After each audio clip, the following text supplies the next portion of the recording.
매년 반복해서 제가 이제 설교하는 게 있는데 그때는 이제 똑같은 설교를 계속 반복합니다. 그게 이제 절기 설교입니다. 저는 뭐 사순절도 안 하고 뭐 이제 부활절도 없고 크리스마스도 안 하고 다 안 합니다. 근데 딱 하나 하는 게 절기를 매년 그러니까 지키지는 않지만 절기 설교를 항상 합니다. 그래서 봄이 되면 봄절기 설교를 또 반복해서 하고 가을이 되면 가을절기 설교를 가을절기를 다시 또 이제 이야기합니다. 이렇게 계속해서 반복하는 이유가 있는데 이 절기 안에 담겨져 있는 의미를 알면 왜 이제 이것을 반복하는지 이제 알 수 있게 됩니다. 이 절기 안에는 하나님의 시간표가 담겨져 있습니다. 그래서 우리는 이 절기를 계속해서 반복하면서 하나님의 시간표를 계속해서 이제 묵상해야 될 필요가 있습니다. 교회가 처음에는 유대인과 함께 하다가 나중에 이제 시간이 지나면서 교회와 이방인과 유대인이 나눠지죠. 교회 안에서 유대인이 끊어져 버립니다. 그렇게 되면서 교회가 유대인에게 주신 하나님의 귀한 절기를 잃어버리게 됐습니다. 교회가 이스라엘과 끊어지면서 여러 가지 잃어버린 것들이 있는데 그 중에 이제 가장 큰 것이 절기였어요. 그래서 교회가 유대적인 모든 것을 버려버렸는데 절기도 버려버렸습니다. 근데 절기는 유대인의 것이 아닙니다. 우리 절기에 대해서 얘기하면은 왜 유대인의 전통을 우리가 알아야 되냐라고 이제 많이 얘기도 하고 오늘날 교회들이 보면 사실은 절기에 대한 것을 잘 말하지를 않습니다. 근데 유대인의 절기는 유대인이 만든 것이 아니라 성경을 보면 하나님께서 유대인들에게 지키라고 주신 것인데 그것은 유대인에게 주셨지만 유대인을 통하여 복음이 우리에게도 전해졌던 것처럼 유대인을 통하여 하나님의 절기들이 우리 믿는 그리스도인들 이방인들에게도 전해지게 하기 위해서 유대인에게 지키게 하신 겁니다. 그래서 유대인이 지켰지만 유대인의 것이 아니라 하나님의 것입니다. 그래서 왜 우리가 유대인의 절기를 지켜야 되는지를 이제 좀 말씀을 보면서 나누도록 하겠습니다. 제가 그 절기 설교를 매년 반복하지만 그 이제 7가지의 유대인의 절기를 연결해서 한 번에 다 한 거는 몇 번 없어요. 그래서 굉장히 오래간만에 제가 이제 7절기를 다 다루려고 합니다. 그래서 원래는 절기 하나하나마다 한 1시간 정도씩은 이렇게 좀 천천히 봐야지 그 안에 담겨져 있는 의미들을 다 알 수가 있는데 뭐 때가 급하니까 지금 뭐 그 하나씩 볼 시간이 없잖아요. 그래서 이제 나중에 뭐 기회가 되면 그렇게 할 수도 있겠지만 7절기의 그 의미가 무엇인지를 전체적인 큰 흐름 안에서 이해하는 게 사실은 더 중요합니다. 그래서 오늘 제가 다 다룰 수는 없어요. 그래도 그 중에서 7절기 중에 큰 흐름들만을 대략적으로 나눌 겁니다. 그러면 왜 이 절기가 우리에게 중요한지를 그 전체적인 맥락 안에서 이해하시면 그러면 이제 이 왜 절기를 제가 나누는지를 이제 이해하실 수가 있습니다.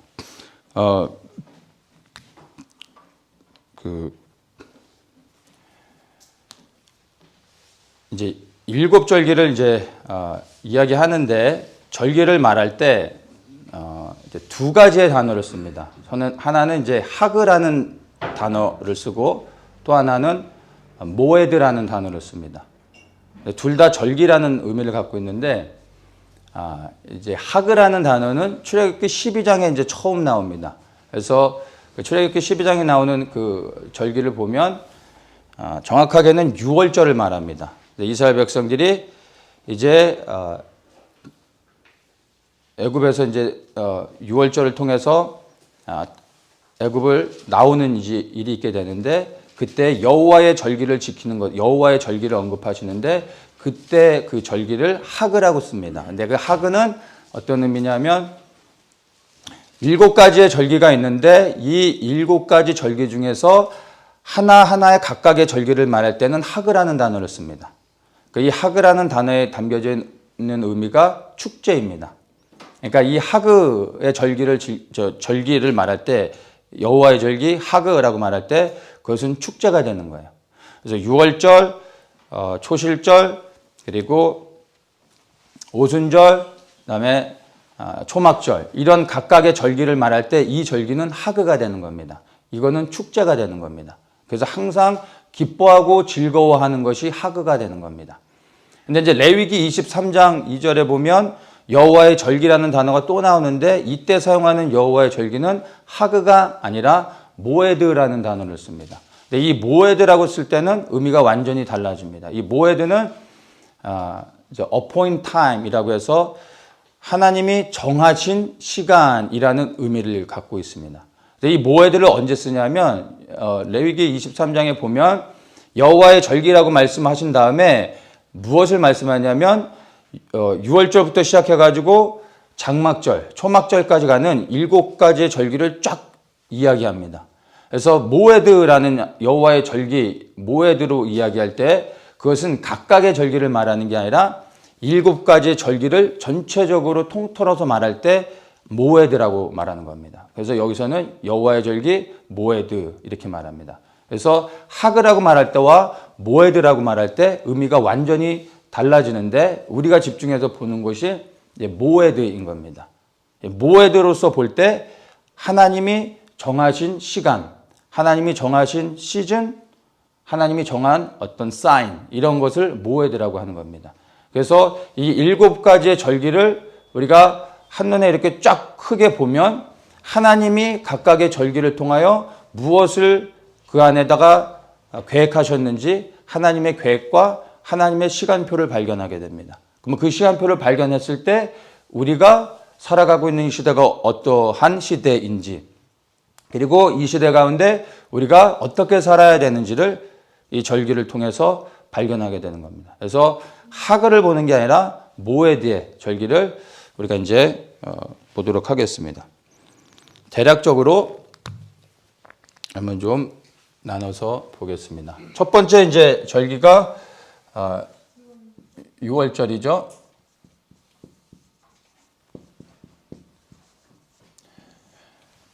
네, 6월절은 애굽의 10가지의 그 재앙을 내리는데 마지막 10번째 재앙이죠. 그래서 애굽에 있는 모든 장자들을 다 죽이는 재앙을 내리시는데 그때 애굽에 살고 있는 고센 땅에 살고 있는 이스라엘 유다 히브리 민족에게도 동일하게 그 죽음의 심판이 임하는 거였습니다. 그 죽음의 심판에서 이 구원을 받을 수 있는 유일한 길이 1년 된 어린 양의 피를 문설주에 바를 때 죽음의 사자가 그 집을 넘어가는 겁니다. 6월 한다고 해서 6월절이라고 말하죠. 그래서 이스라엘 백성들이 1년 된 어린 양의 피를 집 앞에 문설주에 발랐으면 죽음의 사자가 다 통과한 것입니다. 그러나 히브리인들이라 할지라도 문설주 어린 양의 보혈의 피를 그 어린 양의 피를 바르지 않았으면 어떻게 됐을까요? 히브리인이라 할지라도 죽음의 사자가 그 집에 들어가 장자를 죽이는 것이었죠. 근데 이스라엘 백성들은 다 이제 어린 양의 피를 발랐기 때문에 죽음의 사자가 넘어갔습니다. 그래서 이들은 죽음을 통과한 거죠. 구원을 얻었습니다. 그리고 출애굽할 수 있는 은혜를 입은 것입니다. 그래서 6월절은 이스라엘에게 있어서는 구원의 날이 되는 겁니다. 이때가 이제 하나님께서 이스라엘 백성들에게 새로운 시간표를 주시면서 이때부터 6월절 이제 애굽에서 나오는 이 날을 새로운 날로 계산해 주시면서 이제 하나님께서 그들에게 새로운 달력을 주셨습니다. 그것을 오늘날 우리는 유대인의 이제 성서력, 종교력 이렇게 말합니다. 이것을 이제 니산월이라고 하는데 니산월 14일 일이 6월절이 되는 겁니다. 그래서 6월절에 이들이 구원을 받고 나오죠. 그 다음에 두 번째로 이제 연결되어지는 게 무교절인데 무교절은 하나의 절기라기보다는 6월절부터 해서 초실절까지 이어지는 그 절기의 시간을 말하는 겁니다. 그래서 무교절은 7일을 지키는데 15일부터 21일까지 7일간을 지키는 겁니다. 그러니까 6월절이 14일이죠. 그러니까 무교절이 15일인데 이 15일부터 해서 21일까지 절기를 이제 지키게 되는 겁니다. 그래서 6월절 14일 날에 예수님이 죽으시고 그 다음에 무교절에 장사되셨죠. 그 다음에 그 다음날 안식일이 지나 그 다음날 초실절 다음날 예수님께서 초실절 날에 부활하시는 겁니다. 그래서 무교절 자체의 특별한 의미라기보다는 무교절은 6월절을 기념하는 절기가 되는 겁니다.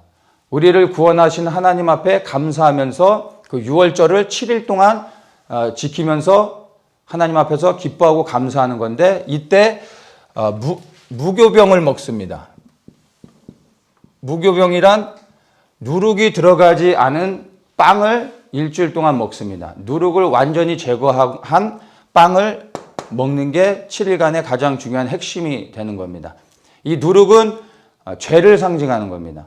근데 6월절 날 이들이 급하게 애굽에서 탈출해 나올 때 너무 급하게 나오는 바람에 빵을 만들어 와야 되는데 누룩을 집어넣어서 빵을 만들면 시간이 오래 걸리죠. 그래서 급하게 나오기 때문에 누룩이 들어가지 않은 빵을 가지고 나올 수밖에 없었습니다. 그래서 이 무교병은 이렇게 부풀려진 빵이 아니라 납작한 빵입니다. 누룩이 없습니다. 그 말은 6월절의 구원을 경험한 하나님의 백성들은 죄사함을 받아서 이제 무교병, 즉 누룩이 없는, 죄가 없는 하나님의 구원을 받는 은혜에 들어간다는 것을 의미하는데 이것을 반대로 좀 보면은 이 무교절의 구원의 은혜에 참여하기 위해서는 6월절 있기 전에 누룩을 제거해야 되는 겁니다. 그래서 이스라엘 백성들은 6월절이 오기 전에 그 전에 집안에 있는 모든 누룩을 다 제거합니다. 왜냐하면 무교절부터는 누룩을 완전히 제거해야 되는 거예요. 그러니까 누룩이 들어가지 않은 빵을 먹는 것뿐만 아니라 집안의 모든 누룩을 다 제거해야 됩니다. 그러니까 미리 청소를 하는 거죠. 그 말은 우리가 온전한 그리스도 안에서의 구원을 얻기 위해서는 우리의 죄를 어떻게 해요? 제거해야 되죠. 그것이 회개를 통해서 우리의 죄를 제거할 때 우리가 무교절의 축복에 들어갈 수가 있는 것입니다. 6월절은 급하게 나오기 때문에 어떻게 지키라고 했냐면은 띠를 메고 그 다음에 지팡이를 들고 서서 급하게 빨리 먹어라 라고 말씀하셨어요. 그래서 출애굽의 긴박한 그 구원의 긴박한 상황을 설명해 주는 건데 자 무교절부터는 다음 날부터 지키는 무교절에서는 완전히 달라지게 됩니다. 이제 무교절은 이들이 집안에서 비스듬히 기대어 앉아가지고 이렇게 좀 삐딱하게 앉은 거죠. 그래가지고 떡을 이렇게 떼면서 천천히 먹습니다. 그러니까 6월절은 서서 먹는데 무교절은 앉아서 먹는 거죠. 누워서 먹는 겁니다. 무엇을 얘기하냐면 서서 먹는다는 것은 그들이 6월절 전에는 노예의 신분이었다라는 것을 보여주는 겁니다. 근데 무교절은 그들이 이제 누워서 먹죠. 누워서 먹는다라는 것은 자유인의 신분이라는 겁니다. 그래서 집안에서 이제 누워서 천천히 먹는 사람은 주인이고 서서 그 주인을 이렇게 서브해 주는 건 종입니다. 그래서 6월절 전에는 이들이 노예였지만 그 다음날 무교절부터는 자유인이 됐다라는 것을 이들이 음식을 먹음을 통해서도 그들이 이제 경험하게 되는 겁니다. 그래서 이 무교절 다음날 초실절에 어떤 의미를 갖고 있냐면 이 초실절은 보리 수확, 보리 추수라고 하는 게 낫겠네요. 보리 추수를 하는 게 초실절입니다. 그래서 이스라엘은 이제 3개의 추수가 있는데 첫 번째 추수가 보리 추수입니다. 이 보리 추수가 되면 제사장이 들판에 이제 보리가 쭉 익었을 때 가만히 보다가 제일 먼저 익은 보리의 수확을 단을 뽑아가지고 이제 그 제단에 가서 그것을 흔들어서 보여줍니다. 그게 이제 제사예요. 그래서 보리의 추수가 시작되어졌다라고 하면서 이 첫 익은 보리의 그 수확을 들고 그것을 흔들어서 알려주는 겁니다. 그래서 이제 추수가 시작되어졌다라는 걸 알리는 건데 이 초실절 날에 예수님이 부활하셨죠. 그래서 예수님이 첫 부활의 생명으로 일어나셨다라는 것을 우리에게 초실절을 통해서 보여주는 겁니다. 예수님이 이 땅에서 육으로 오셔서 처음으로 부활의 생명을 가지고 다시 죽은 자 가운데서 무덤에서 일어나셨습니다. 예수님께서 이 초실절을 성취하신 것이죠. 그래서 보면은 6월절부터 초실절까지 예수님께서 완전하게 절기를 성취하신 것을 우리가 볼 수가 있습니다. 유대인들의 시간은 이제 이렇게 보면은 저녁 6시부터 하루가 시작되어집니다. 우리는 이제 새벽 0시, 12시가 이제 하루의 시작이죠. 시간표가. 근데 유대인들은 저녁 6시가, 예, 감사합니다. 예. 저녁 6시가 시작이에요. 밤 해가 떨어지고 저녁 6시가 되면 하루가 시작되어지는 겁니다. 그래서 예수님이 십자가에서 죽으시기 전에 6월절 마지막 만찬을 제자들과 하시죠.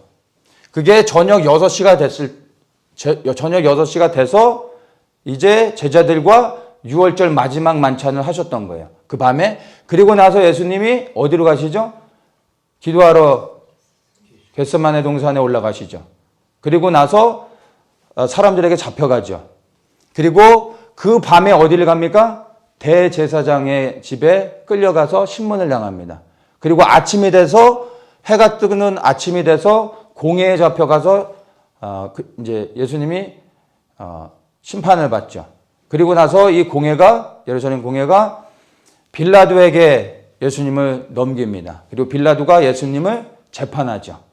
그리고 예수님이 아침 이제 이 시간에 공회에 넘겨지고 그 다음에 빌라도에게 넘겨져서 아침 9시에 예수님이 십자가에 매달리십니다. 그리고 이날이 여전히 6월절이죠. 14일인 거예요. 이제는 아침이 되어졌죠. 아침 9시에 십자가에 매달리시고 12시가 되어졌을 때 해가 어두워지죠. 일식이 있었습니다. 언제까지요? 3시까지 일식이 있었다고 성경에서 말해주고 있죠. 그리고 이 3시에 예수님이 죽으십니다. 그리고 저녁 6시가 되면은 다음 날이 되잖아요. 안식일이 되는 거예요. 근데 유대인들은 안식일 전에 죽은 시체를 반드시 무덤에 장사해야 됩니다. 그래서 급하게 예수님이 이제 3시에 돌아가시죠. 이제 안식일에 참여하기 위해서는 예수님의 시체를 빨리 장사 지내야 되는 겁니다. 그래서 6시 전에 예수님이 이제 무덤에 장사되어지게 됩니다. 6월절을 유대인들에게 너무 중요해서 6월절을 지키는 어떤 시간, 정해진 방식이 있는데 6월절에 어린 양을 잡는 시간이 있습니다. 6월절에는 14일 날 잡죠. 당연히 14일 날 잡고 14일 날 언제 잡냐면은 2시에서 5시 사이에 6월절 어린 양의 희생을 드려야 되는 겁니다. 이 시간 안에 2시에서 5시 사이. 예수님이 2시에서 5시 사이, 3시에 돌아가셨죠. 그러니까 이 시간표까지 정확하게 지키셨다라는 것은 예수님께서 이 모든 유대인들에게 지키라고 하신 이 절기가 사실은 예수님이 이 땅에 오셔서 행하시고 이루시고자 하시는 하나님의 계획들을 담아놓고 그것을 성취해 가시는 것을 볼 수가 있습니다. 그래서 하나님은 모든 계획을 다 가지고 계시죠. 이미 모든 것을 플랜하셨습니다. 별 생각 없이 막 이렇게 지나가다 오늘은 이걸 해볼까? 내일은 이렇게 해볼까? 하시는 게 아니라 그분은 완전하신 하나님이십니다. 이 세상을 창조하시기 전에 모든 것을 계획하셨습니다. 이 절기를 통해 우리는 그것을 분명하게 볼 수가 있는 겁니다. 우리가 살고 있는 이 시대는 그저 그렇게 대충 가고 또 계속 흘러가는 게 아니라 하나님이 모든 걸 정하셨습니다. 창조의 때가 있고 심판의 때가 있고 모든 것이 멸망당하는 때가 있고 새롭게 하시는 때가 있을 겁니다. 근데 이 절기를 통해 우리는 하나님의 시간표를 알 수 있게 되는 겁니다. 그래서 먼저 말씀하시고 그 다음에 말씀하신 것을 성취해 나가시는 겁니다. 이렇게 하실 수 있는 분은 오직 전능하신 여호와 하나님만이 하실 수 있는 겁니다. 여러분 말하고 나서 모든 걸 말한 그대로 다 하실 수가 있으시겠어요? 하나님만 하실 수 있는 겁니다. 그래서 그분은 우리에게 모든 것을 다 말씀하시고 계획하신 것들을 우리에게 드러내 보여주십니다. 그리고 그것들을 성취해 가시며 하나님이 유일하신 분이라는 것을 우리에게 보여주시는 겁니다. 그래서 6월절을 온전히 성취하셨고 그 다음에 초실절 또한 온전하게 성취하셨다라는 것을 보면서 하나님의 계획들을 하나님께서 하나님의 시간표 안에서 이렇게 이루어 가시는 것을 우리가 볼 수가 있는 겁니다. 자, 이 초실절을 지나고 나면 그 다음에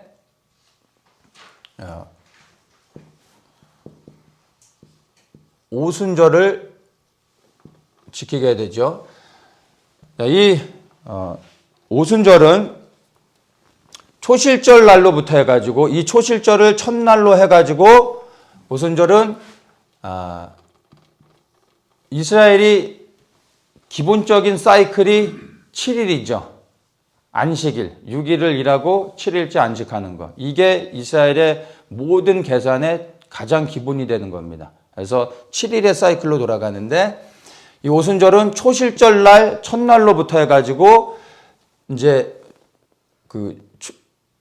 여기가 안식일이었죠. 그리고 안식일 다음 날 부활하셨죠. 부활하신 이 날을 시작으로 해가지고 이제 7일을 가면은 그게 또 하나의 안식일 사이클이 되죠. 그래서 7번의 그 안식일을 7번을 돌면 49일이 되죠. 그래서 그 49일 다음 날 50일째 되는 날을 오순절로 지키라고 해서 오순절이 되는 겁니다. 그래서 이것을 다른 말로는 77절이라고도 말하는 것이 바로 77이라고 해서 77절이라고도 말하는 겁니다. 그래서 이 오순절에 어떤 일이 있었냐면 구약으로 이제 보면은 이스라엘 백성들이 애굽에서 나온 다음에 모세가 시내산에 올라가서 하나님의 이제 말씀 율법을 받아서 십계명을 받아서 내려오죠. 그 십계명 하나님의 말씀을 받은 날이 오순절이었습니다. 하나님의 말씀을 받은 날. 근데 이것을 우리 신약의 개념으로 하면은 어떻게 되죠? 이것을 이제 예수님께서 초실절 부활하셨죠? 이 부활하신 날 부활하시고 나서 예수님께서 40일 동안을 제자들에게 보이시고 부활하신 몸을 직접 보이시고 제자들과 함께 다니시고 또한 부활을 증거하시고 가르쳐 주셨습니다. 40일 동안을 그렇게 하시고 그리고 40일이 지나 승천하시죠. 승천하신 다음에 열흘이 지나 50일째 되는 날 약속하신 성령을 보내주셨습니다. 그래서 마가다락방에 성령이 강림한 날이 그날이 오순절이었습니다. 그래서 우리 믿는 그리스도인들, 그러니까 유대인들에게는 시내산에서 하나님께서 계명, 하나님의 말씀을 주심으로 말씀을 주셨다라는 것은 이제 하나님과 완전한 언약을 하는 언약 백성, 하나님의 백성이 되었다라는 겁니다. 구원해 내주고 나서 시내산에서 율법을 주심으로 하나님과 이스라엘 백성이 언약하고 완전한 이제 컨트랙을 통해 하나님의 백성이 되는 겁니다. 이 오순절은 우리 믿는 그리스도인들에게는 바로 성령 강림을 통하여 이제 예수 그리스도를 믿는 한 사람 한 사람에게 성령이 임하시죠. 그리고 그 성령의 임하심으로 말미암아 이제 우리는 하나님과의 언약 안에 들어가는 겁니다. 그 언약의 생명을 갖게 되는 겁니다. 그리고 이 오순절을 통하여 교회가 탄생하죠. 그리고 교회를 통하여 어떤 일들이 있게 됩니까? 이제 복음이 증거되어지며 영혼들의 추수가 시작되어지는 겁니다. 구원이 시작되어지는 겁니다. 그래서 초실절에는 보리추수라고 말씀을 드렸죠. 보리추수. 초실절은 보리의 추수인데 이제 오순절에는 밀의 추수입니다. 밀추수. 그러니까 보리추수가 초실절에 시작되어져 가지고 오순절까지 가는 거예요. 그래서 오순절 전에 보리의 추수가 완전히 끝나는 겁니다. 그리고 오순절은 이것을 맥추절이라고도 말하죠. 맥추절. 제 글씨체가 날아다니는 글씨체이기 때문에 해석을 하셔야 됩니다. 그래서 맥추절, 밀의 추수를 의미하는 겁니다. 그래서 이스라엘의 곡식 추수가 두 번 있는데 첫 번째가 보리 추수고 두 번째가 밀의 추수입니다. 그래서 이 오순절은 추수로 보면은 맥추절이 되고 두 번째 추수, 즉 우리 영혼의 구원의 추수가 시작되어지는 겁니다. 예수님께서 부활의 생명으로 이제 첫 추수를 시작하셨기 때문에 그 예수 그리스도의 부활의 생명을 가진 자들이 그리스도 안에서 이제 영혼의 구원을 얻는 추수가 일어난 겁니다. 지금 바로 우리가 이 오순절의 시대, 이것을 교회 시대라고도 말하고 성령의 시대라고도 말하는데 추수의 시대를 살아가고 있는 겁니다. 그리고 지금 추수의 끝자락에 왔다는 것을 절기를 통해서 볼 수 있는 게 이게 니산월 1월에 시작하죠. 오순절은 뭐 그때그때마다 다른데 뭐 한 4월이 되기도 하고 5월이 되기도 하고 그러는데 봄절기입니다. 이 오순절까지가 봄절기로 해가지고 추수가 두 번째 추수가 마무리되는 것을 의미합니다. 그리고 여기서부터 이제 그 가을절기가 시작되는데 나팔절로부터 시작되어지는데 이것은 이제 가을절기가 되는 겁니다. 그러니까 완전히 다른 시즌으로 넘어가는 거고요. 이 6월절부터 해가지고 오순절까지는 이제 봄절기. 이 봄절기는 예수님께서 완전하게 이루셨다는 것을 볼 수가 있죠. 자, 여기서 이제 가을절기 넘어가기 전에 하나 좀 이렇게 볼게. 이 오순절이 보면 7주를 7번을 돌아 그 다음날 50번째 되는 날에 이제 오순절을 지내는데 이것을 조금 더 크게 확대해서 보면은 또 다른 절기의 그 의미들을 담고 있습니다. 유대인들은 이제 안식일의 개념으로 보면은 1일부터 해서 6일 동안 열심히 일하고 7일째 하나님 안에 들어가서 안식을 하죠. 그래서 유대인들은 항상 시작을 통해 새로운 날의 시작을 통해 늘 바라보는 게 안식일을 보는 겁니다. 하나님 안에서 안식하는 거. 근데 우리 예수 그리스도를 믿는 사람들의 시작은 어디입니까? 안식일을 지나 다음 날이 부활주일이죠. 부활주일, 부활의 날. 자, 이것을 좀 쉽게 얘기하면 안식일은 토요일이에요. 별 의미는 없는데 여러분 쉽게 이해하라고. 부활의 날은 일요일이죠. 우리 믿는 그리스도인들의 시작은 어디서부터 합니까? 부활에서부터 시작해요. 왜냐하면 예수 생명을 통하여 우리가 새 생명을 가지고 새롭게 시작하는 게 여기죠. 그래서 우리 그리스도인들은 부활의 날로부터 시작을 하는 겁니다. 그런데 그리스도인들이 하나님의 절기를 놓치다 보니까 이 안식의 의미를 놓쳐버렸어요. 유대인들은 예수 그리스도를 모르니까 이 부활을 놓치고 있어요. 우리는 그리스도 안에서 유대인의 절기를 회복할 때 부활의 생명을 가지고 시작하여서 이 안식하여 들어가는 이 날을 바라보면서 살아가야 되는 겁니다. 이 안식한다라는 말은 무엇을 얘기하냐면 이 절기의 마지막이 초막절인데 이 초막절은 이따 설명하겠지만 예수 그리스도가 우리의 초막이 되어주셔서 이 땅에 오셔서 천년 왕국을 이루어 가시는 것을 의미합니다. 그리고 이 초막절에 천년 왕국에 우리는 그리스도 안에서 안식하게 되는 겁니다. 그래서 이것을 말씀을 통해서 깨닫는 사람들은 우리는 부활의 생명을 가지고 새 생명의 소망으로 어디를 바라보냐면 저 초막절, 그리스도의 재림, 그분이 오셔서 온 땅을 회복하시고 그 안에서 우리는 안식하며 쉼을 얻는 것을 바라보게 되는 겁니다.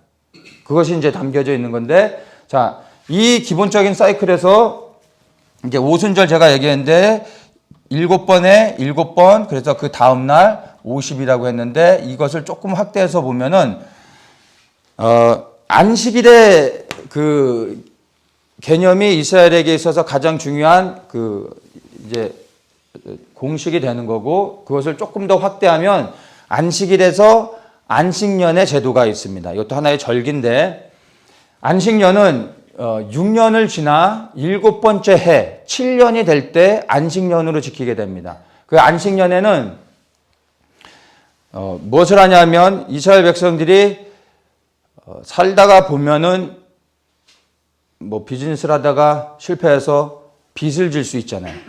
빚을 지거나 또 열심히 했는데 빚을 갚지 못해서 다른 이웃 사람들, 유대인에게 종으로 팔려간 사람이 있습니다. 유대인들이 이방인에게 유대인을 팔지 못하도록 되어 있습니다. 유대인 안에서 빚을 못 갚을 땐 종으로 삼을 수는 있어요. 근데 빚을 지거나 이웃 사람의 종이 되어진 사람들은 스스로 이제 빚을 못 갚게 되죠. 그러면 이제 계속해서 고통 가운데 살아가는데, 안식년이 오면은 모든 빚을 탕감해 줘야 되는 겁니다. 하나님이 명하신 거예요. 빚을 얼마를 졌던, 그리고 누구의 종이 되어졌던, 안식년이 되면 반드시 이들을 놓아줘야 됩니다. 하나님의 말씀에서 명하고 있는 거예요. 그래서 빚을 진 사람, 종이 된 사람들은 무엇을 바라보겠어요? 안식년이 다가오기를 소망하는 거죠. 왜냐하면 그날은 자기에게 있어 구원의 날이 되는 거예요. 모든 빚을 탕감받는 거예요. 그리고 이 안식년을 허락하신 하나님께 감사하겠죠. 그 안에서 자유를 누리게 되는 겁니다. 이게 구원인 거죠. 근데 이제 7년에 한 번 돌아오는 이 안식년을 7번을 돌면은 49년이 되죠. 그리고 그 다음 해 50년이 되는 날을 희년이라고 말합니다. 이것을 희년이라고 말하는데, 이 희년 때 안식년과 다른 한 가지가 있습니다. 이 희년에는 땅을 회복합니다. 땅을 회복하는 거예요. 살다가 빚만 지고 종만 되는 게 아니라 이스라엘 백성들에게 가나안에 들어갈 때 하나님께서 모든 가정들에게 공평하게 다 땅을 나눠주셨죠. 그리고 이 땅을 나눠주셨지만 그들에게 속하는 게 아니라 땅은 하나님의 것이었어요. 어느 누구도 소유하지 못하게 하십니다. 그래서 하나님께서 50년째 되어지는 이 희년의 날에는 땅을 잃어버렸던 사람, 우여곡절 끝에 힘들게 살다가 땅까지 잃어버렸던 사람들에게 희년이 되어질 때 땅을 돌려주게 하십니다. 그러면 이것은 빚을 탕감받죠. 종에서 자유인이 되죠. 그리고 땅을 회복해서 가나안 땅에 들어갔을 때 그 완전함을 회복하여서 새로운 삶을 살아갈 수 있게 되는 겁니다. 그래서 이 희년은 놀라운 날인 거죠.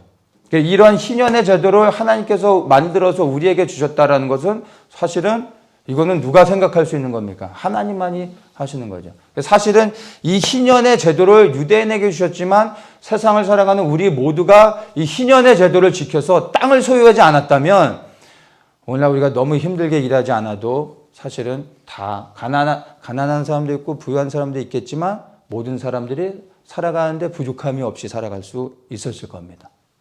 모든 이 땅에 살아가는 문제들 가운데 가장 근본적인 문제가 사람들이 땅을 소유한 것입니다. 맞죠? 네. 부동산을 소유하게 되면서 사람들이 살아가는 것이 어려워지게 됐어요. 많은 부동산을 가지고 계신 분, 그렇다고 부담감 갖지 마시고 나중에 하나님이 다 찾으실 겁니다. 어쨌든 그래서 원래 이제 안식년이 되어지면 그날에는 땅을 쉬게 하는 거예요. 6년은 땅을 이제 경작하면 이제 농사를 짓고 7년째는 땅을 쉬게 합니다. 그래서 이제 쉬게 하고 그리고 그 1년은 일하지 않고 하나님 안에서 쉼을 얻는 거예요. 그러면 1년 동안을 먹고 놀고 쉬면은 어떻게 진짜 밥을 먹고 삽니까? 라고 말하지만 6년째, 2년치의 수확을 허락해 주시는 겁니다. 그래서 7년째 일하지 않고 하나님 안에서 쉴 수 있는 거예요. 그러면 희년은 어떻게 됩니까? 7번째 49년이 안식년이죠. 그리고 50년이 희년인 거예요. 그러면 어떻게 되죠? 2년을 노는 거예요. 2년을. 그러면 49년 때는 하나님께서 3년치의 수확을 허락해 주시는 겁니다. 하나님이 책임져 주시는 거예요. 놀랍죠. 근데 이스라엘 백성들이 단 한 번도 안식년을 지킨 적이 없고 희년을 지킨 적이 없습니다. 예. 그러나 희년은 올 것입니다. 근데 희년이 왔습니다. 누가복음 4장에 보면 예수님께서 사역을 시작하시면서 회당에 들어가셔가지고 이사야 61장을 낭독하십니다. 그래서 포로된 자에게 자유를, 포로된 자에게 복음을, 포로된 자에게 자유를, 그리고 눈먼 자에게 다시 보게 함을 이렇게 말씀하시면서 이 날이 은혜의 해다 라고 선포하시는데 그 은혜의 해가 희년입니다. 예수님이 사역을 시작하시면서 회당에 들어가셔서 이사야 61장의 말씀을 읽었는데 그날의 회당에서 읽어야 될 말씀이 이사야 61장이었던 거예요. 그 말씀을 읽으시고 이 날이 너희에게 임하였느니라, 성취되어졌다라고 선포하십니다. 왜요? 예수님이 오셔서 이 땅에 희년을 허락하신 거죠. 그분을 통하여 참된 희년의 축복을 우리가 그리스도 안에서 누리게 되어진 겁니다. 그래서 예수님께서 사역을 시작하시면서 이사야 61장이 너희에게 성취되어졌다라고 말씀하시면서 이제 그분의 일들을 시작하시는 것을 우리가 이 절기의 메시지를 통해서 볼 수가 있습니다. 자, 이제 가을 절기를 보기 전에 다시 한번 살펴보면요. 자, 예수님께서 6월절을 정확하게 14일 날 성취하셔서 우리의 어린 양으로 희생되어져서 우리를 구원해 주셨습니다. 그리고 장사되으시고 그 다음날 초실절에 예수 그리스도께서 부활하심으로 말미암아 부활의 첫 생명으로 열방 가운데 들려지셨습니다. 그리고 우리 모두 예수 그리스도를 믿는 자들에게 부활의 소망을 갖게 해주셨습니다. 이 소망을 가진 자들이 이 오순절에 성령의 충만함을 통하여 이제 우리 영혼의 구원이 시작되어진 겁니다. 그리고 그 추수가 이제 끝나가고 있는 것을 우리가 볼 수 있습니다. 자,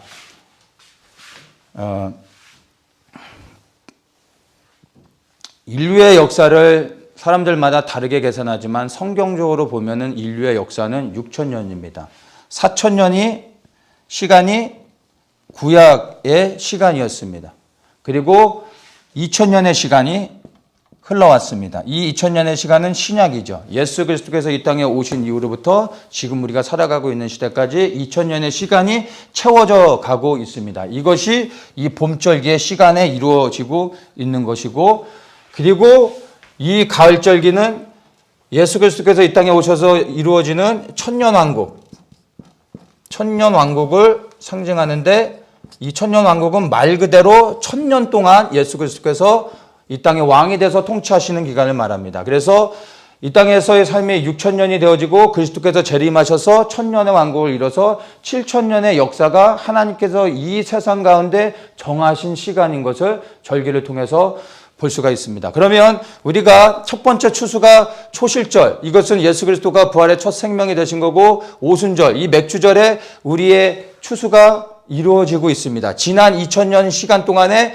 우리 교회를 통하여 성령의 역사를 통하여 추수가 이루어져 가고 있고, 지금 우리는 이 인류의 역사 6,000년의 시간이 끝나가고 있는 것을 시간을 통해서 볼 수가 있습니다. 그래서 지금은 추수의 시대 가운데서도 끝자락에 있는 그 추수를 맞이하고 있는데, 지금의 추수는 어떤 추수냐면 이삭을 줍는 추수입니다. 다 익었는데 땅에 떨어진 이삭을 줍는 추수고, 그리고 곡간에 넣기 전에 아직 덜 익은 80% 90% 익은 조금만 더 기다리면 익을 수 있는 그 이삭들을 기다려주는 추수의 마지막 시기입니다. 그래서 지금 시대에는 우리가 무엇을 준비해야 됩니까? 익은 곡식으로 준비되어져야 되는 겁니다. 추수의 시기는 끝나가는데 익지 않으면 추수의 곡간에 들어가지 못하는 겁니다. 가라지들과 함께 버려지고 불에 태워지게 되는 겁니다. 그래서 우리가 익은 곡식으로 추수에 들어갈 알곡이 되어졌는지, 혹시 내가 익었음에도 불구하고 땅에 떨어져 있지 않은지를 봐야 되는 겁니다. 그래서 이삭을 줍는 추수요, 덜 익은 곡식을 지금 익게 하는 마지막 추수의 시기를 우리가 살고 있는 것을 이 절기의 시간표를 통해서 볼 수가 있습니다. 자, 이제 가을절기를 보는데, 가을절기의 첫 시작이 나팔절인데, 이 나팔절을 시작하지만 나팔절이 이제 7월, 이것을 티슈리월이라고 하는데 7월의 1일이죠. 그래서 나팔절이 불려지고 난 후에, 나팔이 불려지는 날이 나팔절의 시작이고, 그 다음에 열흘을 지나 속죄일이 옵니다. 속죄일. 그리고 이 속죄일 다음에 5일이 지나면 초막절을 지내게 되는데, 이 가을절기의 나팔절의 시작을 보기 위해서는 초막절에 이제 집중을 해야 됩니다. 근데 이 초막절을 지키는 게 중요한데, 이 초막절을 지키기 위해서는 반대로 나팔절이 언제 시작되나를 집중해서 왓츠업을 해야 됩니다. 왜냐하면 7월 1일 날 그냥 시작되니까 뭐 시간표 보면은 7월 1일이면 나팔이 불려지겠지라고 생각할 수 있는데, 그렇지가 않은 게, 이 나팔절은 짧게는 2, 3일에서 길게는 한 2주 정도까지 매년 차이가 있어요. 그래서 여러 가지 이제 뭐 조금 복잡한데 그냥 달로 이야기한다면, 가장 큰 보름달 중에서도 가장 큰 달, 그리고 가장 밝을 때 나팔을 부는 거예요. 그러니까 매년 2명의 제사장이 높은 산에 올라서 달이 가장 밝아졌는가, 가장 커졌는가를 확인합니다. 아직은 아닌 것 같아 하면 다음날 또 와서 보는 거예요. 나팔절이 가까울 때. 그리고 그것을 눈으로 확인해서 이날이다라고 하면 나팔을 불기 시작하는 겁니다. 그래서 나팔절이 대략 다가오고 있다는 것은 알지만 정확하게 나팔이 언제 불려지는지는 아무도 모르는 겁니다. 그래서 이 초막절을 지키기 위해서는 나팔절을 집중하고 있어야 됩니다. 안 그러면 나팔이 불려졌는데도 알 수 없을 수 있는 거예요. 그래서 지금은 시대가 이제 뭐 하도 과학이 발달해서 뭐 5년, 10년까지 후에 나팔절이 다 날짜가 나와 있습니다. 근데 옛날에는 이게 계산이 안 됐어요. 그러니까 매년 초막절을 지키러 올라가기 전에 나팔이 언제 불려지는가 유대인들이 집중할 수밖에 없었던 겁니다. 자, 그래서 이제 나팔절이 시작해서 나팔이 불려지면서 나팔절이 시작되어지는데, 이 나팔이 불려질 때 첫 번째 갖고 있는 의미는 하나님이 경고하시고 심판의 날이 다가오고 있다는 것을 알려주는 사인이 됩니다.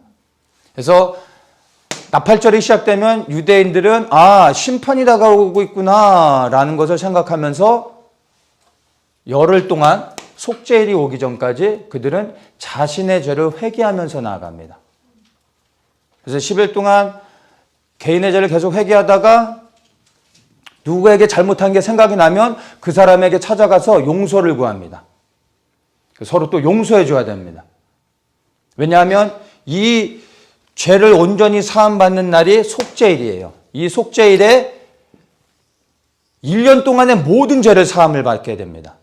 이 속죄일 날에 죄 사함을 받지 못하면 하나님의 심판으로 끊어지는 겁니다. 죽음을 당하는 겁니다. 그래서 유대인들에게 있어서 속죄일은 너무나 중요한 날입니다. 그래서 이 날은 통곡하는 날이요, 슬퍼하는 날이요, 이 날에 웃음을 끝이고 이제 죄를 뒤집어 쓰고 슬퍼하라고 말하고 있습니다.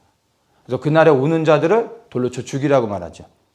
그래서 유대인들이 지금도 이 속죄일을 지키는데 철저히 지킵니다.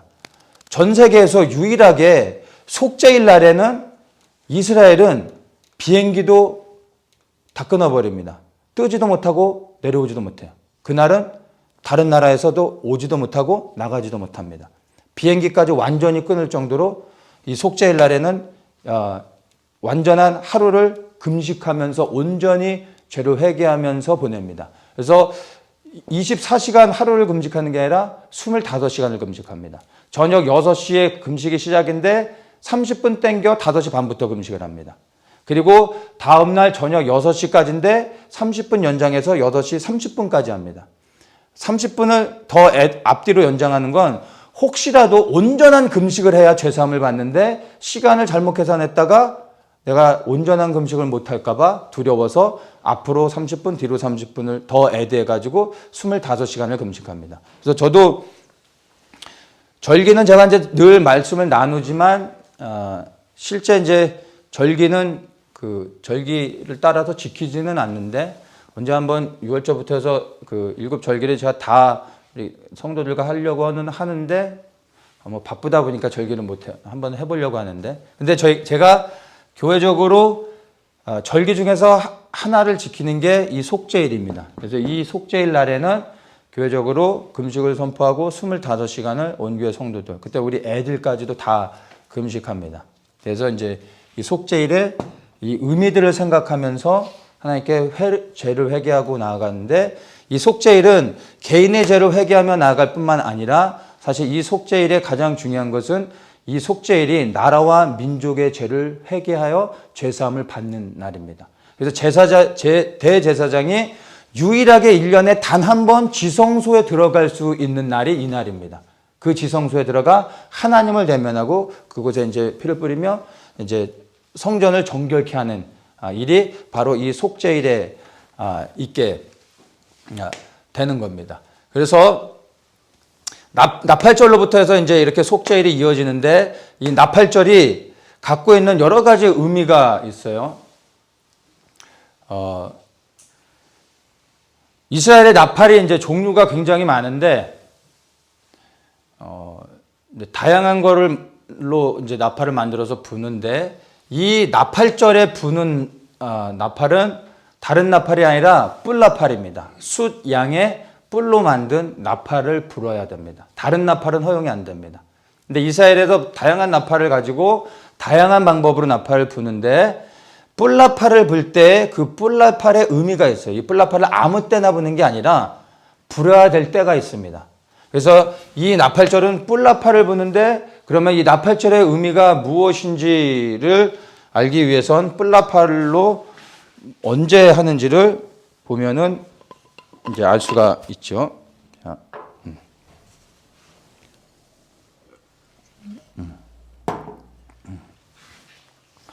첫 번째 이제 말씀드린 것처럼 이제 나팔을 부는 방법에 따라서 이스라엘 때는 이제 옛날 고대 시대니까 그 여러 가지 그 이제 커뮤니케이션을 위해서 나팔을 불잖아요. 전쟁이 일어났을 때 나팔을 불거나 어떤 소식을 알리기 위해 나팔을 불거나 할 때 나팔을 부는 방법에 따라 요 나팔은 이런 의미구나 하고 이제 그런 이제 의미를 두고 있죠.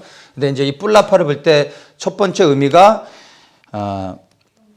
경고의 나팔이라고 말씀드렸죠. 심판의 날을 의미합니다. 심판이 다가오고 있다. 그러니까 나팔을 불어서 알려주는 겁니다. 그래서 나팔이 불려지는 순간 우리에게 심판이 다가오고 있구나. 그러니까 경고로 알려줄 때 죄를 회개하면서 나아가는 것입니다. 그게 이제 첫 번째 의미가 있고 두 번째가 이 메시아의 결혼식을 의미합니다. 뿔나팔을 부는 게. 그래서 우리의 메시아 대신 예수 그리스도가 결혼하시는 날이 되는 겁니다. 이것을 우리는 무엇으로 얘기하냐면 신부, 우리가 이게 글씨를 신부가 되는 거죠. 그리스도의 신부가 되어져서 우리가 휴거를 받는 것을 메시아의 결혼식의 의미를 둡니다. 그래서 고린도전서나 그 데살로니가 전서를 보면은 나팔이 불려질 때 우리가 공중으로 올라가서 그리스도를 이제 뵙게 되는 말씀이 나오죠.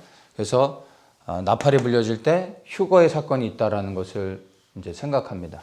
그래서 이제 이 절기에 대한 의미들을 아는 사람들이 나팔절을 막 사모하며 기다리죠.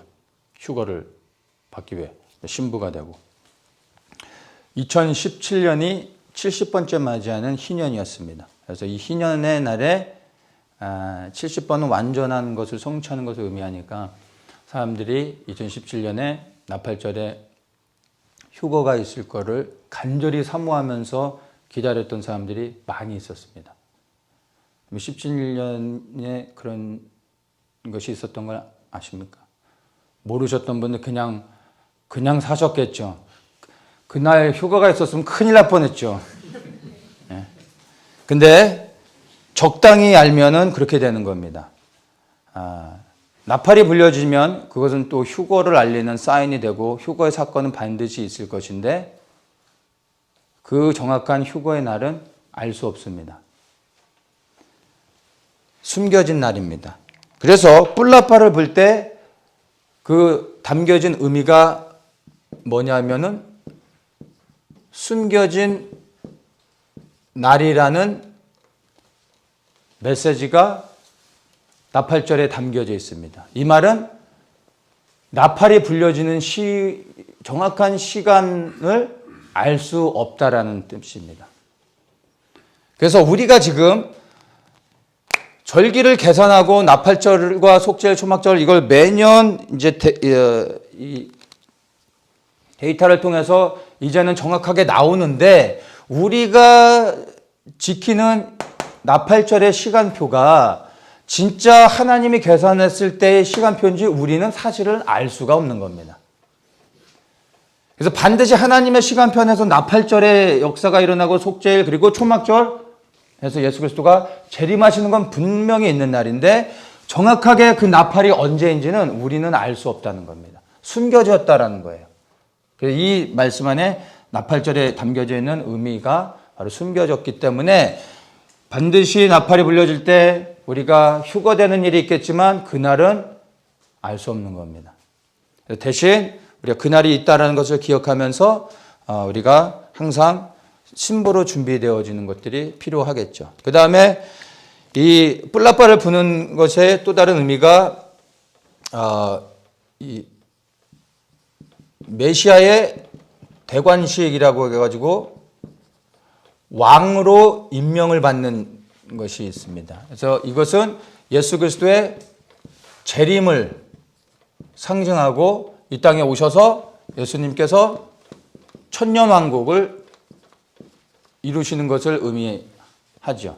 예수님께서 말 그대로 이제 초막절이 되면 이 땅에 재림하시는 것을 의미하는데 예수 그리스도의 재림은 이 땅에서 예수님께서 하나님의 권세를 가지고 이 땅의 왕으로서 통치하시는 천년왕국의 시대가 시작되어지는 것을 말합니다. 그래서 나팔절은 곧 예수 그리스도의 재림을 알리는 겁니다. 그래서 이 나팔을 불려질 때 우리가 신부로 휴거를 받는 것도 생각해야 되겠지만 그날은 곧 예수 그리스도가 또한 이 땅에 오셔서 재림하셔서 통치하신다는 것을 의미하고 있고 무엇보다도 우리가 중요시 여겨야 되는 게 뭐냐면 이 나팔은 첫 번째로 하나님의 심판이 다가오고 있다는 것을 우리에게 경고해 주고 있는 것입니다. 그러면 제일 중요한 게 우리가 죄를 회개하며 하나님 앞에 온전한 구원을 얻을 수 있도록 그리하여 10일 동안 죄를 회개하고 속죄일 날에 온전히 금식하며 하나님 앞에 철저히 죄를 회개하며 나아갈 때 이때 우리가 구원을 얻어야 구원을 얻은 자들이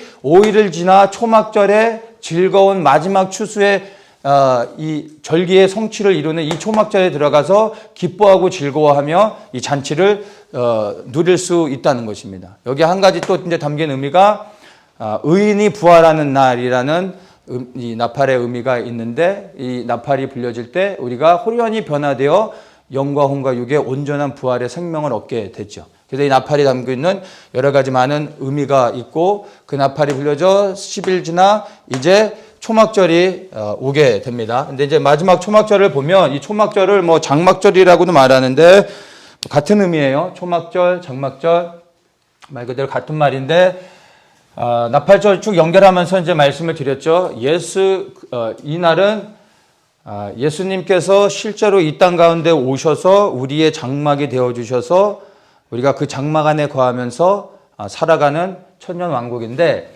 이 초막절은 이스라엘 백성들이 이제 그 출애굽한 다음에 광야 40년 동안에 이들이 정말 그 열악한 환경 가운데서 살아갔음에도 불구하고 여호와 하나님께서 그들의 장막이 되어 주셨을 때 광야 생활 가운데 조금도 부족함이 없이 그들이 정말 그 광야 생활을 하나님의 은혜 가운데 통과했다라는 것을 역사 통해서 그들이 기억하죠. 그래서 이 초막절을 지킴으로 인하여 하나님께서 정말 우리 조상들을 광야 가운데서도 우리 조상들의 장막이 되어 주셔서 우리를 이렇게 지키셨던 것들을 기억하며 감사하며 지내는 절기입니다. 그래서 이것도 7일 동안을 지키게 됩니다. 그래서 집 밖에 나와 가지고 이제 초막을 집니다. 집 앞에다가 초막을 짓고, 이스라엘은 보면 모든 집들이 베란다가 있어요. 베란다에서 초막절을 지키며 살아야 되기 때문에 이스라엘 집들은 아파트마다도 베란다가 꼭 있습니다. 그러면 그때 베란다에 나와서 일주일 동안 생활하는 거예요. 근데 초막을 치고 일주일 동안 그 초막에서 생활하는 거예요. 그래서 거기서 달을 보고 밤에 즐거워하고 하나님께 감사하면서 하나님 우리를 이렇게 지켜주셨구나 하면서 살아가는데, 첫날은 완전한 안식일로 지킵니다. 아무것도 하지 않고 이제 기뻐하며 즐거워하고 안식하며 즐기고, 두 번째 날부터 이제 7일까지는 이것도 아니고 저것도 아닌, 완전한 안식일도 아니고 그렇다고 완전한 평일도 아닌, 적당히 일하면서 적당히 쉬는, 그렇게 갑니다. 그러다가 7일을 지나서 보통 이제 모든 사이클이 7일인데 초막절을 7일을 지키는데 7일을 지나 하루를 더 연장해서 지키라고 말합니다. 초막절을 얘기할 때. 그러면 8일이 되는 거죠. 처음부터 초막절은 8일을 지켜라 라고 말씀하시면 되는데, 그렇게 말씀 안 하시고 7일을 지켜라. 그리고 7일이 지나 다음 날 하루를 더 연장하여 지키라라고 분리해서 말씀을 하십니다. 여기에 의미가 있는데, 7일은 완전을 의미하죠. 그래서 이 초막절은 완전한 하나님의 구원, 예수 그리스도가 이 땅에 오셔서 초막이 되심으로 우리가 이제 구원을 얻는 것을 의미하는데, 하루를 더 연장하여 짐으로 8일이 되는 거죠. 이 8은 영원을 상징하는 겁니다. 그래서 예수 그리스도께서 이 땅에 오셔서 우리의 장막이 되어 주셔서 천년 왕국을 지낼 때 우리에게 그것이 구원의 역사죠. 그리스도 안에서 모두가 구원을 누리며 살아가게 됩니다. 그런데 그것이 끝이 아닙니다. 이 땅에서 예수 그리스도께서 천년 왕국을 이루지만 그것은 이 육에 여전히 이 땅에서 살아가는 것이죠. 천년 왕국이 끝날 때 마지막 심판이 있습니다. 그리고 그 마지막 심판이 끝나고 난 후에 그리스도께 속하지 않은 모든 자들을 사단과 함께 영원히 꺼지지 않는 유황불에 던져넣고, 그 다음에 우리가 살고 있는 이 지구는 사라집니다. 그리고 신천지로 가는 겁니다. 이만희한테 가는 게 아니라, 이 신천지는 참 좋은 말인데 하여튼 얘들이 쓰는 바람에 이걸 쓰면 참 부담스러운데, 새하늘과 새 땅, 신천지, 이 지구는 사라집니다. 그리고 우리는 이제 8일 하나님 안에서 영원한 안식을 하게 될 것입니다. 그 새하늘과 새 땅이 어딘지는 우리도 모릅니다. 가본 사람이 없죠. 아무도 모릅니다. 그러나 그 8일째 영원한 안식, 하나님 안에서 신천지에 들어가 영원한 안식을 할 때 거기서 하나님을 대면해 보며 영원토록 하나님을 기뻐하고 예배하며 하나님과 함께 살아가게 되는 것을 의미합니다. 그래서 7일을 지나 그 다음날 하루를 더 연장하여 지키라라고 말합니다. 그래서 이 절기를 처음부터 끝까지 보면 6월절에서 시작해서 초막절로 끝나는데, 초막절 그 다음날 8번째 날이 마지막에 그 절기를 장식하는 날이 되죠. 그래서 6월절 첫날을 큰 날이라고 말합니다. 그리고 절기의 마지막 날 7번째 날이 아니라 8번째 날, 이 날을 또한 큰 날이라고 말합니다. 근데 큰 날인데 이 날을 호산나 라빠라고 말합니다. 호산나는 이제 구원이라는 의미죠. 라빠는 크다라는 의미입니다. 그래서 큰 구원, 완전한 구원의 완성을 의미하는 겁니다. 그래서 6월절의 큰 날은 구원이 시작되어졌다는 것을 의미하고 초막절의 큰 날은 구원이 완성되어졌다라는 것을 의미하는 것을 절기를 통해서 볼 수가 있고, 이제 뭐 절기의 내용은 대략적으로 이제 알겠죠. 근데 여기서 조금 좀 다르게 우리가 볼 필요가 있는데, 자, 추수의 개념으로 보면 이 절기를 약간 좀 다른 관점으로 볼 수가 있습니다. 추수는 말씀드린 것처럼 3번의 추수가 있는데, 초실절, 보리의 추수죠. 오순절, 밀의 추수, 2번째 추수죠. 3번째 초막절이 3번째 마지막 추수입니다. 이 초막절을 다른 말로 할 때 수장절이라고 합니다. 이 수장절은 이제 한문으로 이제 한 건데, 곡식을 곡간에 넣고 걸어 잠근다라고 해서 수장절입니다. 그러니까 추수를 완전히 마친다는 거죠. 그래서 이 초막절의 잔치에 들어가기 위해서는 모든 추수를 마치고 곡간에 넣은 다음에 그 곡간을 잠굽니다. 그래야 추수가 완전히 끝나는 거죠. 그래서 추수한 것을 잃어버리지 않게 됩니다. 그래서 이 완전한 추수를 끝낸 사람이 이젠 다 끝났잖아요. 모든 일을 끝낸 거예요. 그 다음에 기뻐하며 즐거워하며 초막절의 잔치에 들어가게 되는 겁니다. 그래서 이 추수로 이야기하면은 3번의 추수, 초실절, 이걸 이제 추수로 얘기할 때는 맥추절이죠. 추수로 얘기할 때는 맥추절이에요. 그리고 초실절, 맥추절, 수장절, 이 3번의 추수가 있는데, 2번의 추수는 곡식의 추수죠. 이것은 영혼구원의 추수를 말한다고 의미했고, 그리고 이 2번째 맥추절의 추수를 통해 지금 추수의 마지막 시기에 다가오고 있고, 이제 교회 역사를 통해 추수가 마무리되어져 가고 있다는 것을 봅니다. 그리고 이 마지막 이 3번째 수장절, 이 추수는 가을절기의 추수는, 봄절기의 추수는 곡식 추수, 영혼의 구원의 추수를 말한다면, 가을절기의 추수는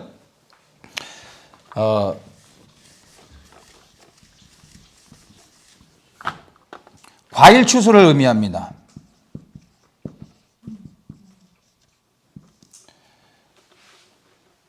모든 과일들이 이제 가을에 추수를 하죠. 가을의 추수, 과일 추수를 의미하는데, 이 과일 추수하면은 상징적으로 이제 여러 가지 뭐 과일들이 있지만, 이스라엘에서 이제 가을절기의 마지막 추수, 과일 추수라고 말할 때 2가지를 언급합니다. 첫째가 올리브입니다. 2번째가 포도입니다. 올리브는 이스라엘을 상징합니다. 그래서 마지막 추수는 무엇에 대한 추수이냐? 이스라엘에 대한 추수입니다.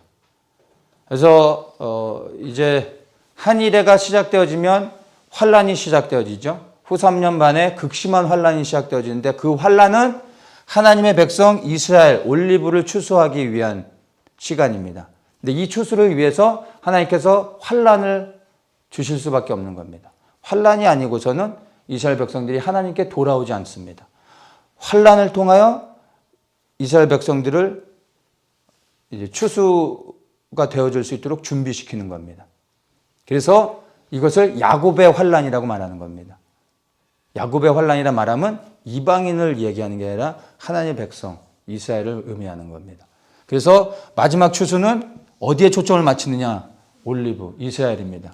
우리의 추수는 여기에서 끝나는 것이죠. 이것은 하나님은 이제 마지막 시간, 가을의 추수에는 하나님의 백성에게 집중하는 겁니다. 첫 추수를 사실은 이스라엘로 시작하셨죠. 그들을 통하여 열방을 구원하기 위해. 근데 이스라엘이 잠깐 버림을 받는 사이 우리 이방인들의 추수가 있었습니다. 이제 하나님께서 이방인의 충만한 수가 채워져 가고 있기 때문에 하나님의 장자된 이스라엘 백성을 하나님께서 돌아보시며 이들을 구원하기 원하는 겁니다. 그래서 이 이스라엘의 추수가 이제 우리가 살고 있는 이 시대에 곧 일어나게 되는 것을 이 올리브 추수를 통해 볼 수가 있습니다. 이 2번째 추수는 이제 포도 추수인데, 이 포도 추수는 심판을 의미합니다. 포도 추수를 어떻게 하냐면은 이제 포도를 다 거둔 다음에 포도주 틀에다가 넣죠. 그리고 사람이 올라가서 사정없이 밟아버립니다. 그래서 포도즙을 이제 짜내는 거죠. 그래서 이 포도 추수는 심판을 이야기하는데 이것은 곧 열방, 세상을 향한 하나님의 심판이 온다라는 것을 얘기하는데 이스라엘을 구원하는 추수가 있을 때 반대로 세상은 하나님의 심판을 받는다는 것입니다. 이게 동시에 일어나는 겁니다. 그래서 지금 우리에게 다가오고 있는 마지막 가을절기의 추수는 하나님의 심판이고 이스라엘 백성들을 구원하는 그러한 역사들이 곧 일어나게 되는 것을 이 전체적인 절기를 통해 우리가 보게 되는 겁니다. 그러면 다시 정리를 하면 6월절 성취하셨죠? 초실절 정확하게 성취하셨죠? 오순절 성취하셨습니다. 그리고 이제 우리가 가을절기를 살아가고 있는데 초막절을 성취하기 위해 나팔이 불려질 것이고 나팔이 불려지면 순식간에 죄를 회개하며 통곡하는 일이 있어야 되고 여기에서 온전한 회개를 통하여 구원을 얻은 자가 초막절, 즉 우리가 구원을 얻고 하나님 안에서 기뻐하며 즐거워하는 일을 얻게 되는 겁니다. 그러면 이 나팔이 불려졌는가 안 불려졌는가 우리가 이것을 이제 고민을 해봐야 되겠죠. 봄절기는 다 성취하셨습니다. 그러면 가을절기도 하나님께서 정확하게 모든 것을 이루어 가신다는 것을 우리가 믿을 수가 있는 겁니다. 그러면 정말 언제 나팔이 불려질 것인지를 우리가 고민하면서 그 나팔의 날을 주목해 봐야 되는데 첫 번째 나팔이 불려지는 것을 알 수 있기 위해서는 초막절을 집중하며 살아가야 됩니다. 즉 예수 그리스도의 재림을 소망하며 하늘을 바라보며 살아가야 된다는 겁니다. 나팔이 언제 불려지는지를 모르면 불려져도 관심이 없는 거예요. 초막절을 소망하며 살아가지 않는 사람들은 나팔이 불려지는 걸 신경 쓰지 않고 살아가겠죠. 이거를 지키려고 하는 자들이 나팔을 어텐션하는 겁니다. 그렇지 않겠어요? 나팔이 불려져야 그날부터 시간이 계산이 되어지고 초막절을 지키러 예루살렘으로 올라가게 되는 거죠. 그러니까 그리스도의 재림을 소망하며 살아가는 사람들이 귀를 열어 하나님의 나팔이 불려졌는가 안 불려졌는가를 귀를 열고 집중하며 살아가게 된 겁니다. 잠자고 있는 사람들에게 나팔이 불려져도 자장가로 들려지겠죠. 그러나 두려운 가운데 초막절을 기다리며 살아가며 그리스도의 재림을 소망하고 있는 사람들은 나팔이 불려지면 이거를 못 들을 수 있을까요? 놓칠 수 없는 겁니다. 반드시 압니다. 그러면 우리 시대에 이 나팔이 불려졌는가 안 불려졌는가를 우리가 고민해야 되겠죠. 나팔은 이미 예수님이 이 땅에 오셔서 사역을 시작하시면서 나팔을 부셨습니다. 예수님께서 이 땅에 오셔서 사역을 시작하시면서 이미 마지막 때는 시작되어진 것입니다. 예수님께서 사역을 시작하시면서 첫 번째로 선포하셨던 것이 회개하라. 하나님 나라가 가까이 왔다. 하나님 나라가 가까이 왔다. 이 나라가 가까이 온다는 것은 곧 이 땅에 대한 심판이 있다라는 것이죠. 그래서 회개하라라고 말씀하시는 겁니다. 회개는 무엇을 말하는 겁니까? 경고하고 계시는 겁니다. 심판이 다가오고 있다. 그래서 돌이켜 회개하라. 나팔을 부신 것입니다. 이미 나팔은 2000년 전에 불려졌습니다. 물론 이것을 문자적으로 정확한 시간에 하나님께서 성취하실 것이지만 이 날은 우리가 알지 못하는 겁니다. 재림이 있기 전에 속지 않은 일이 있을 거고 열흘 전에 나팔절이 반드시 있을 것인데 이 날은 숨겨진 날이기 때문에 정확한 날짜와 시간은 알 수가 없는 겁니다. 그러나 우리가 이것을 문자적으로 정확하게 이해하려고 하기보다는 이 전체적인 맥락 안에서 시대적으로 이 나팔이 불려지는 것을 이해하는 것이 지혜로운 것입니다. 이미 우리 시대에 나팔은 불려졌고 지금도 계속해서 끊임없이 나팔을 불고 계신 것을 볼 수가 있습니다.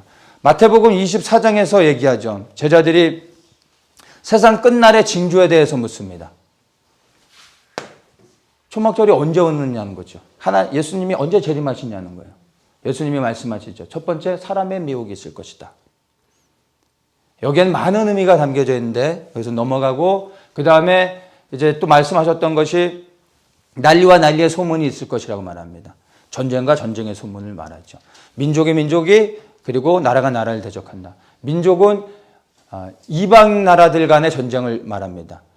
나라와 나라가 대적한다는 것은 이스라엘을 대적하여 이방 나라가 이스라엘을 공격하는 전쟁을 말합니다. 이러한 전쟁들이 준비되어지고 있는 것을 우리가 지금 세상에 돌아간 뉴스를 통해서 보죠. 그리고 처처에 기근과 지진이 있을 거라고 말합니다. 기근이 있다라고 얘기하는데 예전에 여러분 기근하면은 개념이 농사가 좀 안 돼서 뭐 좀 조금 굶는 정도 뭐 이런 정도로 기근을 생각하셨죠. 근데 우리에게 전 세계적으로 코로나 바이러스가 퍼지면서 기근이 오고 있다는 것을 이해하게 됐죠. 폭넓게 기근이 어떻게 오는지를 이해하게 됐습니다. 여러분 경제적으로 전 세계가 어려움을 당하고 있죠. 그 결과는 무엇이죠? 기근이 되는 거예요.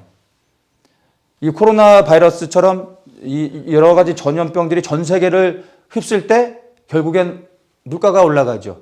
기근이 오는 겁니다. 그리고 수많은 이제 자연재해들, 지금 이제 막 메뚜기 떼다 새로운 전염병들이 창궐하고 있죠. 결론은 무엇을 가져옵니까? 기근을 가져오는 거예요. 앞으로 지진이 있을 거라고 말합니다. 이 지진은 그냥 땅이 좀 갈라지는 지진이 아니라 어디에서 지진이 났는데 이쪽에서는 세상 모르고 살아가는 그런 게 아니라 코로나 바이러스처럼 전 세계가 다 알 수 있는 이러한 지진이 오는 겁니다. 화산을 동반한 큰 지진. 그리하여 세상이 어디에서도 다 알 수 있는 이러한 지진이 일어났을 때 어떻게 되겠습니까? 전 세계적으로 기근이 오게 되는 겁니다.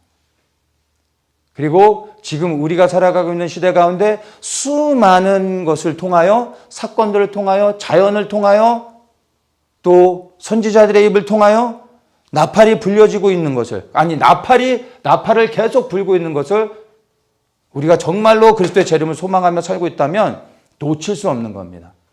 너무나 분명하게 말할 수 있습니다. 또 한 가지를 말한다면 2017년에 미국의 이제 도널드 트럼프가 대통령이 되어졌죠. 도널드 트럼프는 많은 의미를 갖고 있습니다. 이제 도널드라는 의미는 통치하다라는 의미고 트럼프는 트럼펫, 이제 나팔이라는 의미죠. 미국은 한 나라의 단순한 세계 속의 한 나라가 아니라 사실은 열방의 중심되는 왕의 나라라고 말할 수 있죠. 그래서 도널드 트럼프가 미국의 대통령이 됐다는 것은 열방의 왕이 됐다는 거고 그를 통하여 하나님이 나팔을 분 것을 보여주는 겁니다. 세상의 모든 사람들이 그를 통하여 하나님의 경고의 나팔을 듣게 하셨는데 트럼프가 대통령이 돼서 어느 누구도 건드리지 못한 일들을 하고 있는데 예루살렘을 이스라엘의 영원히 나눠지지 않는 수도로 선포했습니다. 이것은 굉장히 중요한 겁니다. 나팔이 불려진 겁니다. 이스라엘을 이제 건드리고 이스라엘에 대한 일들을 시작한다라는 것은 하나님께서 이스라엘의 추수를 시작하셨다라는 겁니다. 그리고 그가 또한 중동 평안을 제시를 했습니다. 이것도 또한 굉장히 많은 의미를 담고 있습니다. 이제 이스라엘의 구원의 일들이 점점 다가오고 있습니다. 그리고 트럼프가 지금 중국과의 이 패권 전쟁을 하고 있는데 이것을 영적으로 보면 트럼프를 통하여 하나님의 복음의 행진을 맡고 있는 가장 강력한 견고한 진 공산주의를 트럼프를 통하여 하나님께 무너뜨리고 계시는 겁니다. 이미 트럼프만을 봐더라도 하나님의 나팔이 끊임없이 불려지고 있는 것을 우리가 분명히 알 수 있습니다. 유대인들은 절기를 이렇게 지켜오면서도 그리스도를 놓치니까 이 안에 담겨져 있는 의미들을 모르고 살아가고 있습니다. 우리는 그들이 지켜온 절기를 통해 예수 그리스도를 알게 됐고 그리스도를 발견했더니 하나님의 시간표가 이 절기를 통해서 우리에게 무엇을 말해주고 있는지를 보게 되는 겁니다. 그렇다면 이제 정말로 봄절기를 다 성취하신 주님이 이 가을절기는 속히 이루시며 한 번 시작되면 급하게 가는 겁니다. 그래서 우리가 정말로 이제 그리스도의 재림을 소망하면서 두렵고 떨리는 가운데 우리의 구원을 이뤄가며 오늘도 끊임없이 우리에게 나팔을 불고 계신 하나님을 보며 감사해야 됩니다. 왜 이런 코로나 바이러스가 터져가지고 우리를 두렵게 하나가 아니라 사실은 이것은 우리를 흔들고 하나님을 바라보고 하나님 앞에 무릎 꿇게 하기 위해 그래서 우리를 구원하고자 하시는 하나님의 사랑 때문에 우리에게 이런 것들을 허락하신다는 것을 여러분 아셔야 됩니다. 환난이 아니고서는, 고난과 핍박이 아니고서는 우리 안에 이 더러운 것들, 그리고 우리가 붙잡고 있는 헛된 것들을 놓지 않게 되는 겁니다. 구원의 날이 다가오고 있기 때문에 이러한 환난을 통하여 경고하시며 우리로 하여금 하나님 앞에 바로 서게 하시는 겁니다. 코로나 바이러스는 여러분 환난도 아닙니다. 이제 정말로 놀라운 일들, 두려운 일들, 우리로 하여금 정말로 하나님 앞에 무릎 꿇을 수밖에 없게 하는 진짜 큰 환난들이 시작되어질 것입니다. 지금부터 우리의 구원자이신 그리스도를 바라보며 그분이 이 땅에 속히 오신다라는 이 믿음으로 앞으로 다가올 환난을 견뎌낼 수 있어야 됩니다. 그것을 위해 우리가 하나님 앞에 무릎 꿇고 그리고 그리스도께 순종하며 그리고 그분이 우리를 지켜주실 것을 믿으며 그리고 그 안에서 우리의 구원을 이루어 가야 되는 것입니다. 함께 기도하겠습니다.